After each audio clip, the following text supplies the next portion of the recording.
जीवनात आपण अनेकांशी भेटत असतो आणि असं कधी कधी वाटतं की आपल्यामध्ये काही चांगले गुण असताना सुद्धा समोरचा माणूस फक्त आपले वाईट गुणच का शोधतो. काही कल्पना आहे? रामकृष्ण हरी माऊली. कोणीही माणूस आपल्यातला वाईटपणा ज्यावेळेस शोधत असतो त्यावेळेस त्याला आपल्यातले चांगले जे गुण असतात ते कधीच पाहायचे नसतात. कशा पद्धतीनं? जसं माशी असते. माणूस खूप सुंदर असतो दिसायला, त्याचे सर्व अवयव चांगले असतात, पण तरी सुद्धा माशी सगळ्या अंगावरून फिरत फिरत फिरत फिरत फक्त जिथं जखम आहे तिथंच जाते.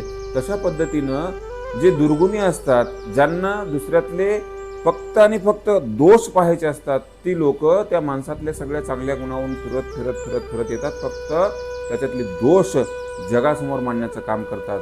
आणि हेच मुख्य कारण आहे. म्हणून आपण कोणाचीही काळजी करू नये. आपण चांगलं वागावं. कोण आपल्याला आपल्यातले किती दोष पाहतोय याची चिंता आपण कोणीही करायची गरज नाही. रामकृष्ण.